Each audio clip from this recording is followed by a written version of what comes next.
maeneo mengi yameshikiliwa na watu ambao wengi wao hawafanyi chochote kwenye leseni zao. Kwa upande wa PL 191 ambazo zipo katika mkoa wetu wa kimadini, ni PL almost hakuna ambayo ipo active inafanya utafiti site.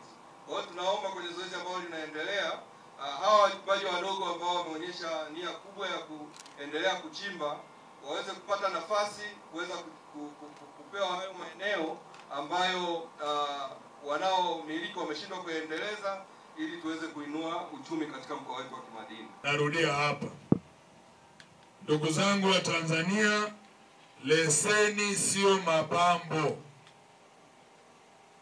Leseni sio pambo. Leseni ina masharti yake. Safari hii nimejipanga kuondoa uholela kwenye sekta ya madini. Nataka tubaki na wachimbaji wa kweli, hapana kuchimbia kwenye mdomo. Tupate wachimbaji wa kweli watakaotendea haki leseni. Wako baadhi ya watu na watumia salamu leo, mnamiliki maeneo makubwa, hamyafanyii kazi. Mimi sio muumini wa umaskini, wala sioni wivu.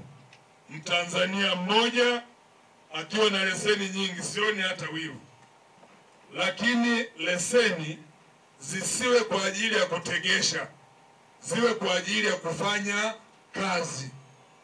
Hii utaratibu, kila sehemu ukigusa unaambia hapa kuna mwenyewe, nataka niukomeshe safari hii. Ndugu yangu Hango, una leseni 191 za utafiti. Naomba kabla ya Jumatano, na mkurugenzi wa leseni huko hapa, kabla ya Jumatano, naomba uniekee leseni hizo na wamiliki wake, na pia utaniambia kila moja kama imewasilisha taarifa ya robo mwaka tangu wamepewa leseni hizo 191. Mimi sioni uvivu kabisa kufuta leseni. Sitaona uvivu kabisa kufuta leseni. Mkurugenzi wa leseni, naomba muifanye hiyo na Hango.